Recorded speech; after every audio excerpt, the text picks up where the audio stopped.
પણ અખંડ શ્રદ્ધા હોય ને તો ઈશ્વર ઉના તો હું વિદેશ પણ પહોંચી શકે. તમારામાં શ્રદ્ધા હોય, તમારામાં ભક્તિ હોય, તમારામાં ભાવ હોય, તમારામાં વિશેષ કરુણા હોય તો ઈશ્વર ઉનાની ભૂમિ ઉપર, હું સૌરાષ્ટ્રની ભૂમિ ઉપર છું, ગુજરાતની ભૂમિ ઉપર છું, કોઈ પણ રાજ્યમાં, કોઈ પણ વિદેશની ભૂમિ પર પણ ભગવાન પહોંચે ને પહોંચે. તમારી શ્રદ્ધા ઈશ્વરને ખેંચે છે. એટલે વિશેષ શ્રદ્ધા રાખજો, ભક્તિ રાખજો, ભાવ રાખજો.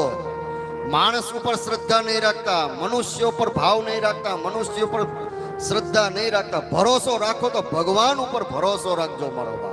ઈશ્વર ઉપર ભરોસો રાખજો, તમારા ઈષ્ટ ઉપર ભરોસો રાખજો, તમારી કુળદેવી ઉપર ભરોસો રાખજો. કામ થાય ને થાય. પણ અત્યારના બધાને ઇન્સ્ટન્ટ જોઈએ છે. જેમ ઢોસા અને ઇડલીનું બધું કેમ ઇન્સ્ટન્ટ હોય, એમ બધું ઇન્સ્ટન્ટ જોઈએ કે આજે ભક્તિ કરી, આજે 7 હનુમાન ચાલીસા કરી, કાલે રવિવારે ફળ મળી જ જવું જોઈએ. નહીં, ન પણ મળે. 4 શનિવાર વયા જાય, 7 શનિવાર વયા જાય, અરે ભવે ભાવ વયો જાય તોય પણ ફળ ન મળે. કેમ કે તમે હજી પાયકા નથી મારો બાપ.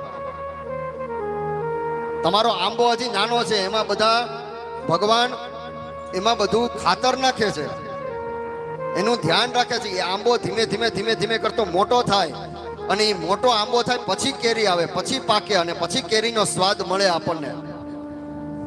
આજે હનુમાન ચાલીસા 7 ભરી, આપણે તો 7 શનિવાર જે હનુમાન ચાલીસા ભરીએ છે, 7 શનિવાર દાદાના દરબારમાં ભર્યા. દાદા ખૂબ કહે મયુરભાઈ કે 7 શનિવાર ભરો, 7 શનિવાર ભરો, 7 શનિવાર ભરો. અમે તો ટાઈમ લઈને 7 શનિવાર ભર્યા, પણ હજી અમારું દાદાનું કામ, અમે દાદાએ અમારું કામ પૂરું કર્યું નહીં. ન્યા જ તમારી ગાંઠ ચોટે છે, ન્યા જ ગાંઠ છે તમારી.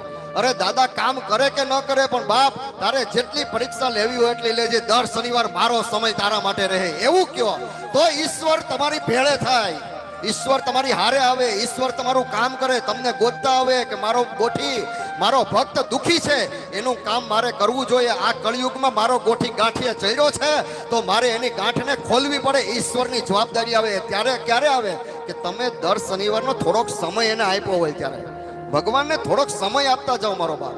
ભગવાન પાસેથી મફત કામ કરાવવાની પ્રેરણા રાખોમાં, ભગવાન પાસેથી મફત કૃપા લેવાની પ્રેરણા રાખોમાં. એવી ઈચ્છા કરોમાં કે ભગવાન પાસેથી મફતની કૃપા લઈ લો. હું ઘરે બેઠો બેઠો લાઈવમાં જોયા કરું હનુમાન ચાલીસા. આ લાઈવથી જે જોતા હોય એને પણ પ્રેરણા મળે હો. લાઈવમાં હનુમાન ચાલીસા જોયા કરો. અહીંયા મારે ક્યાં પગ દબાવીને બેહવું? હે, અહીંયા ખોટી ગરમી થાય એની કરતા પણ અહીંયા ગરમી હારી. કેમ કે ગરમી થાય તો તમારા શરીરમાંથી કર્મ, રાગ, દેશ, ઈર્ષા, અહંકાર, અભિમાન સર્વ વસ્તુનો નાશ થાય છે. મફત અત્યારના કોઈ શ્રીનાથજી જાય, હરિદ્વાર જાય, કયો મને સારંગપુર જાય, જલારામ બાપાનો ફોટો તમારા સૌના ઘરમાં છે તોય શું કરવા વીરપુર જાઓ? ઠાકોરજી શ્રીનાથજી બાપાનો ફોટો તમારા સૌના ઘરમાં છે તો શું કરવા શ્રીનાથજી જાઓ છો, નાથદ્વાર જાઓ છો? કયો મને. સોમનાથ દાદાનો ફોટો બધાના ઘરમાં છે, લાઈવ પણ મોબાઈલમાં બધા આરતી કરે છે તો હું કરવા સોમનાથ લાઈનમાં ઉભા રહ્યો? કારણ કે અહીંયા શક્તિ છે, પરમાત્મા છે, ઈષ્ટ છે, પરબ્રહ્મ છે, તત્વ છે. એ તત્વને નમસ્કાર કરવા એક માણસ, મનુષ્ય જીવની ફરજ આવે કે માથું ટેકવવું જોઈએ. કેમ કે એની કૃપાથી આપણું હાલે છે, એની ઈચ્છાથી આપણું હાલે છે. હા, તો એટલી તો આપણી ફરજ બને કે વર્ષમાં એકવાર તો એને મળવા આપણે જઈએ. અને આપણે તો અહીંયા સાવ ફ્રી ઓફ ચાર્જ છે. દર શનિવાર કોઈ પણ જાતનો 1 રૂપિયાનો ચાર્જ દેવાનો નથી, પણ મફતમાં બધું ભગવાન પાસેથી લેવાનું છે, હનુમાનજી પાસેથી. અહીંયા દાદા કેટલા રાજી છે જુઓ.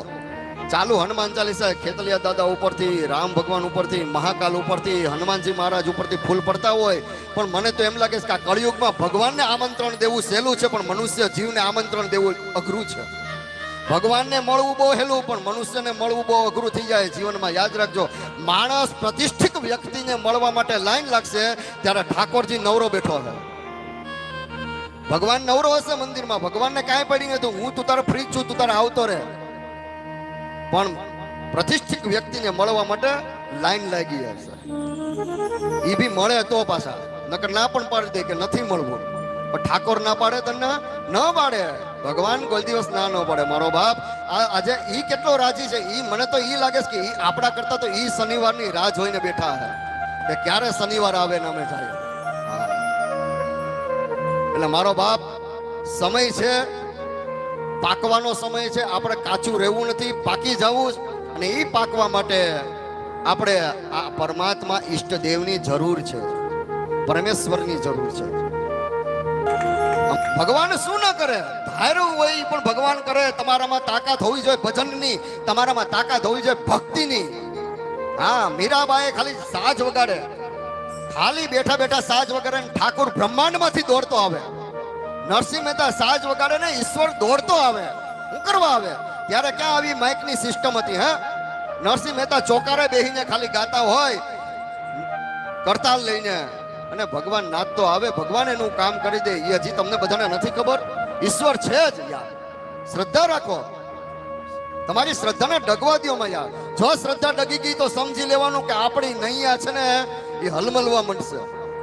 ક્યારેક પણ ઈશ્વર પાસેથી તમારા પાસેથી જોતું હશે કરોડો રૂપિયા હોવા છતાં, અબજો રૂપિયા હોવા છતાં તમે ધાયરા કરતા વિશેષ કામ કરી શકો.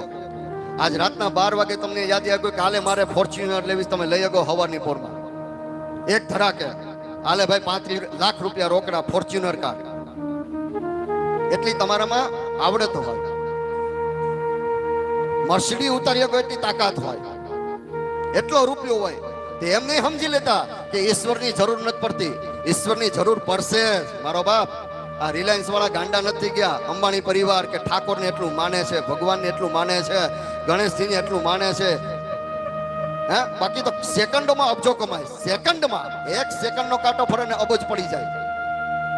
હું એને ભગવાનને માનવાની જરૂર છે, તોય એટલું પરમાત્માને માને છે, એટલું ઠાકોરજીનું કરે છે, એટલું ભગવાનનું કરે છે. કારણ કે સમજે છે કે આના થકી છીએ આપણે.